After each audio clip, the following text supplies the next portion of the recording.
Nawaz sir जी, अस्सलाम वालेकुम। मंच पे उपस्थित सभी शिक्षाविद और हमारे मेहमानगण और बाहर से आए हुए सभी अतिथिगण को एजेएस के तरफ से हार्दिक शुभकामनाएं। आज का जो टॉपिक है और ये गुमानी के सरजमी पर आज का दिन एक्चुअल में बहुत ही खास है। खास इसलिए है क्योंकि इस प्रोग्राम का मकसद ही है शिक्षा और समाज। शिक्षा, education is the most important part of the human. मानव जीवन के लिए सबसे महत्वपूर्ण विभाग है तो है एजुकेशन। एजुकेशन के बिना हम अपने जीवन की कल्पना कर ही नहीं सकते हैं।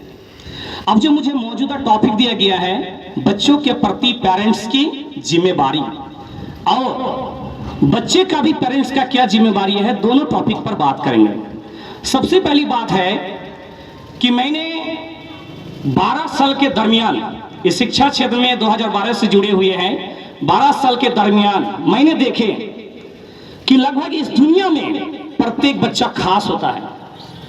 इस दुनिया में प्रत्येक बच्चा खास होता है, कोई कमजोर नहीं है। प्रत्येक बच्चा में वो एनर्जी लेवल होता है, कोई बच्चा में कमी नहीं है। प्रत्येक बच्चा खास होने के बावजूद भी कोई बच्चा आगे चला जाता है, कोई बच्चा पीछे चले जाता है। इसके पीछे वजह क्या है? इसके पीछे वजह है कि पेरेंट्स की जिम्मेदारी। पेरेंट्स की क्या जिम्मेदारी है? आप जानते हैं, एक एग्जांपल देना चाहेंगे आप सबको कि जैसे एक मेला चल रहा है, बर्रा का ही मान के चलिए मेला ले लीजिए या फरक्का का मेला ले लीजिए। एक मेला चल रहा है, उस मेला में एक गुब्बारे वाला है, गुब्बारा बेच रहा है। वो गुब्बारा जिसमें हीलियम गैस भर के हवा में उसको छोड़ता है तो ऊपर उड़ जाता है। वो गुब्बारा को देख के आसपास के बच्चा दौड़ते हुए उस गुब्बारा को खरीदने के लिए दौड़ता है। एक बार लाल गुब्बारा, एक बार पीला गुब्बारा, एक बार नीला गुब्बारा, एक बार काला गुब्बारा। जैसे जैसे जिस तरह का गुब्बारा उड़ता है उसी तरह से गुब्बारा को पाने के लिए बच्चा मेला से दौड़ता है गुब्बारे वाला के पास। उनमें से एक छोटा सा बच्चा गुब्बारे वाले को बोल रहा है, अंकल क्या ये वाला गुब्बारा नहीं उड़ेगा? अंकल ये वाला गुब्बारा नहीं उड़ेगा? अंकल ये वाला गुब्बारा नहीं उड़ेगा? तो उसके बच्चों के बात को समझ गया कि बेटा ये जो गुब्बारा उड़ रहा है ना, ये रंगों या कलर की वजह से नहीं उड़ रहा है, इसके अंदर जो गैस भर रहे हैं इसके वजह से उड़ रहा है। इसका मतलब ये है कि इस दुनिया में ऊपर वाला ने, अल्लाह ताला ने प्रत्येक बच्चे को खास बनाए हैं, उसमें कुछ अलग क्षमता दिया है। उस अलग क्षमता को हमें पहचानना है, बच्चों को आगे बढ़ाना है। बच्चा का जन्म होता है, माँ बाप का एक बहुत बड़ा सपना होता है, इस बच्चे को मैं आईएएस बनाऊंगा, यूपीएससी क्रैक कराऊंगा, डॉक्टर बनाऊंगा, इंजीनियर बनाऊंगा। 5 या 6 साल का बच्चा होता है, उसे पूछिए बेटा यम इन लाइफ, आपका यम क्या है, आपका फ्यूचर क्या है? वो बच्चा बताएगा आपको, सर या पापा या अंकल या मामा, मैं आईएएस बनना चाहता हूं, मैं डॉक्टर बनना चाहता हूं, मैं इंजीनियर बनना चाहता हूं। और धीरे धीरे उस बच्चा का विकास होता है, 8 क्वालिफाई करता है, 10, 11, 12 आगे जाता है। और 12 क्वालिफाई करने के बाद उसी बच्चा को वही सवाल कीजिए कि बेटा क्या बनना चाहते हो? आप क्या बोलेंगे जानते हैं? देखते हैं क्यों? जबकि 5 साल था वो बच्चा, उसका बहुत बड़ा बड़ा एम था, लेकिन उसका जब 16 साल या 17 साल होता है तो उसका एम खत्म हो जाता है। क्यों? ये हमारे माहौल और प्रत्येक बच्चा में, चूंकि टॉपिक ही है शिक्षा और समाज, हम सब में हमारे माहौल का असर पड़ेगा ही। हम माहौल से अलग नहीं है, हम में माहौल है, माहौल से हम हैं। उदाहरण के तौर पर 2 पेड़ लीजिए, एक को खुला मैदान में लगाइए और एक को किसी टब में लगाइए। खुला मैदान में लगाइए, टब में लगाइए। 5 साल के बाद देखेंगे जो खुला मैदान वाला पेड़ था एक विशाल पेड़ बन गया है, लेकिन जो टब वाला पेड़ था वो टब के आकार ही ग्रहण कर लिया। क्यों? क्योंकि खुला मैदान वाला ने धूप को सहा, ओला को सहा, पानी को सहा, तूफान को सहा, तब जाके एक विशाल पेड़ बन गया है, लेकिन टब वाला इंप्रेशन को नहीं सहा। तो हमें जिस हालात में रहेंगे, जिस संगत में रहेंगे, बांग्ला में कहा होता है संगत से लोहा भासे, साथी का असर पड़ता है। अब जैसे बच्चे का जन्म 4 से 5 साल होता है, माँ बाप का जिम्मेदारी होता है कि वो स्कूल में डालना। क्या आपको लगता है बच्चे को स्कूल में डालने के बाद ही माता पिता का जिम्मेवारी खत्म हो जाता है? क्या खत्म हो जाता है कि बच्चों को स्कूल में डाल दिया, बस मेरा तो हम तो पल्ला झाड़ लिया, ना पेरेंट्स मीटिंग में आए, ना किसी चीज में आएंगे, ना बच्चे का कभी कुछ करेंगे? क्या बच्चा सीख जाएगा? नहीं भाई, बच्चों के स्कूल में क्या हो रहा है, बच्चे को होमवर्क मिला कि नहीं मिला, बच्चे का क्या दिक्कत है? कभी कोई पेरेंट्स का उसका बैग चेक करते हैं कि उसके बैग में किताब खोया हुआ है या कि किसी दूसरे का किताब है, या इसमें कलम एक्स्ट्रा है, या इसमें रूल एक्स्ट्रा है? तो उसे पूछना है कि बेटा ये किताब किसका आया, ये रूल किसका आया, कॉपी किसका आया?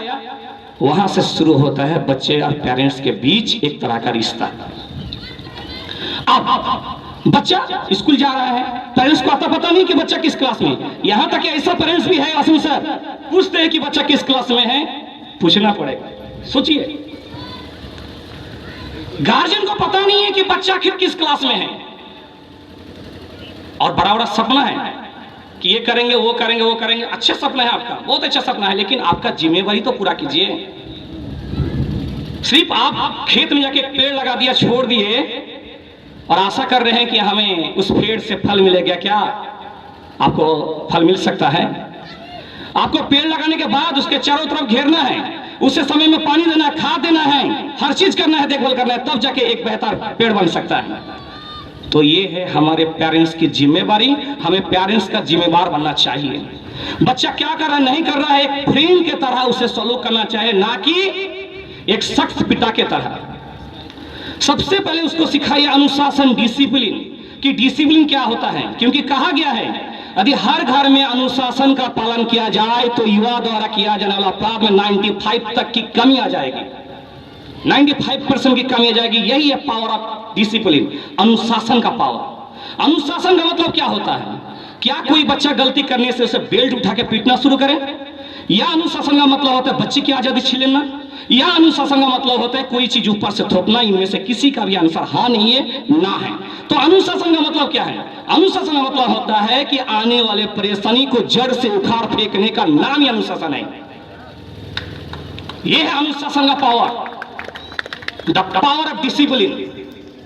अगर इसमें भी हम अनुशासन नहीं सीख पा रहे तो सोचिए, जब हमारे शरीर में कोई एक घाव होता है या फोड़ा होता है, तो जब हम ऑपरेशन करने जाते हैं हॉस्पिटल तो हमें दर्द नहीं होता है, हमें खुशी नहीं होता, हमें दर्द होता है, तो भी हम ऑपरेशन करते हैं, क्योंकि हमें पता है कि अगर दर्द में सह के अगर ऑपरेशन नहीं करेंगे तो ये घाव नासुर बन जाएगा।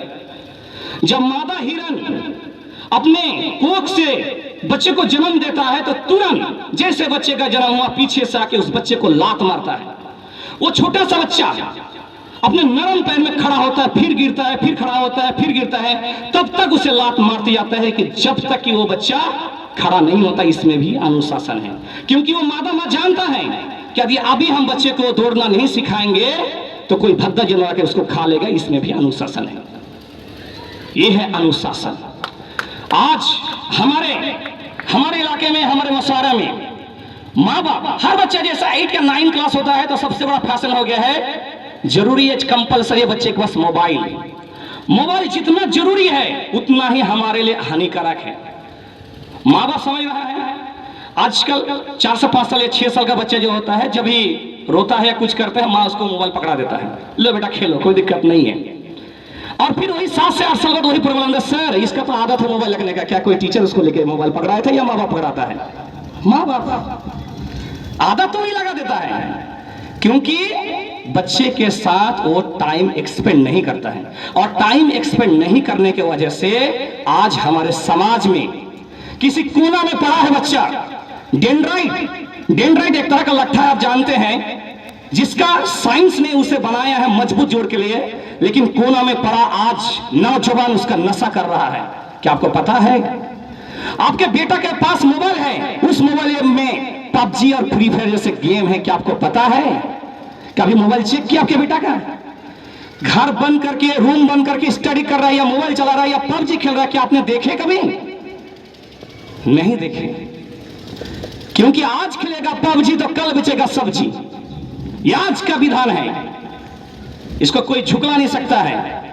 अगर आप शुरू से बच्चे पे नजर देंगे तो ये सब नहीं आएगा, बच्चा आपके अनुसार चलेगा। क्योंकि और बच्चे को भी बताना चाहेंगे हम कि आपसे आपका माता पिता आपको सबसे बेहतर जानता है, टोला वाला समाज वाला आपको नहीं जानता है। इसलिए माँ बाप के हर एडवाइस को बुरा मत मानिए कि ये माँ बाप बोल रहा है तो ये खराब के लिए बोले, नहीं। आप एक बार चिंतन कीजिए उसको कि माँ बाप यदि बोल रहा है तो क्यों बोल रहा है, आपके अच्छाई के लिए बोल रहा है। कोई भी माँ बाप आपको गलत सलाह नहीं दे सकता है, अच्छा ही सलाह देगा आपको। तो इस चीज को भी अमल कीजिए कि माँ बाप यदि बोल रहा है तो क्यों बोल रहा है हमें, क्या उससे हम लड़ेंगे या झगड़ेंगे, नहीं, उसे आदाब से पेश करेंगे हम। और जैसे आगे बढ़ा बच्चा, विकास हुआ, 8 का क्रॉस किया, 10 क्लास किया, अच्छा रिजल्ट किया, आगे बढ़ रहा है वो, उसे जरूरत है उसका कहां पे है, उसका वीक पॉइंट क्या है, स्ट्रांग पॉइंट क्या है, इस माँ बाप को जानना जरूरत कि मेरा बेटा कहां है। प्रेशराइज क्रिएट नहीं करना है। अब तो बच्चा बड़ा हो गया, जिम्मेदार बन गया, अब बच्चे का भी माँ बाप के प्रति कोई जिम्मेदारी है कि माँ बाप, बच्चा बड़ा हो गया, औलत बड़ा हो गया, अब बच्चे का भी माँ बाप का कुछ फर्ज बनता है। बच्चे का क्या फर्ज बनता है कि हम कभी भी माँ बाप को अकेला नहीं छोड़ना चाहिए, किसी भी परिस्थिति में, चाहे फाइनेंशियल कंडीशन हो या मेडिकल प्रेशर हो, किसी भी कंडीशन में माँ बाप को छोड़ा। जितना आपका सक्षम है उतना आप माँ बाप के प्रति लगे रहिए। उस माँ बाप को कभी भी अकेलेपन, बेगानापन का एहसास ना हो कि मेरा पीछे मेरा माँ बाप ढाल बना के है, और माँ बाप को भी लगना चाहिए कि मेरा पीछे मेरा बेटा या मेरे बेटी ढाल बना के है। क्योंकि आज यदि आप अपने बूढ़ा माँ बाप को नहीं देखेंगे तो आपका औलाद भी आपको देख रहा है। आज यदि आप अपने माँ बाप का सेवा नहीं करेंगे तो कल भी आपका बेटा होगा कि आपको सेवा नहीं देगा। क्योंकि ये शर्ट का पहला बटन है कि शर्ट का पहला बटन यदि गलत जगह में लग गया तो पूरा जो बटन है वो सही क्रम में लग ही नहीं सकता है। खास करके आज के दौर में माँ बाप का मेडिकल कंडीशन, फाइनेंशियल कंडीशन में हमेशा हर हालत में बेटा को चट्टान की तरह, बेटा या बेटी को यदि आपको बनाया है, आपको बेहतर इंसान दिया है, इस समाज से उठ के आपको कुछ बनाया है, तो आपका भी फर्ज है, सिर्फ माँ बाप का फर्ज नहीं है, बेटा का भी फर्ज है माँ बाप का कि मुझे कुछ करना है। आपके जुबान से, आपके लफ्जों से माँ बाप के आंखों में आंसू नहीं आना चाहिए, क्योंकि आपको बनाने में, छोटा से लेकर ऊपर बनाने में कोई कसर नहीं छोड़ा है आपको। तो ये आपका भी हक बनता है कि आप अपने वाणी, अपने विचार, अपने पैर से माँ बाप को किसी प्रकार का दुखी ना दें।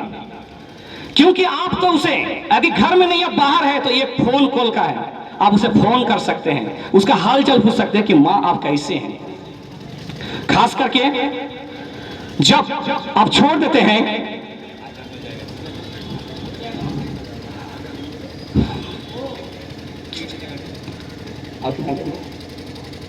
ठीक, तो आगे बढ़ते हैं। बस यही चीज कहेंगे आप लोगों को कि आज के दौर बड़ा भागदौड़ वाला जिंदगी है। इस भागदौड़ वाली जिंदगी में हमें अपने बच्चियों पर देख रेख करना है कि उसका क्या सपना है, किस में उसका इंटरेस्ट है, क्या चीज है, ये सबको हमें आगे ले जाना है। और हमेशा बच्चे का भी एक जिम्मेदारी होता है माँ बाप के प्रति कि आप बड़ा हो गए, आपके पास अच्छा खासा नौकरी है, हर चीज है, तो आपका भी जिम्मेदारी है कि माँ बाप का सेवा करना। क्योंकि यदि आज आप माँ बाप का सेवा करेंगे, कल भी आपके बच्चा आपको सेवा करेगा। धन्यवाद यहाँ से, क्योंकि आजान होने जाएगा। और भी कुछ बात था, बहुत कुछ बात था बोलते, लेकिन समय के अभाव। फिर एक बार हम सभी को यहाँ पे उपस्थित शिक्षाविद और सभी को धन्यवाद देना चाहते हैं कि बस ये तो मैंने स्टार्ट किए हैं कि नकर तकदीर से सिकवा मुकद्दर आजमाते जा, नकर तकदीर से सिकवा मुकद्दर आजमाते जा, जरूर मिलेगी कामयाबी दोस्त, सिर्फ आपने राह पे मेहनत करते जा। धन्यवाद।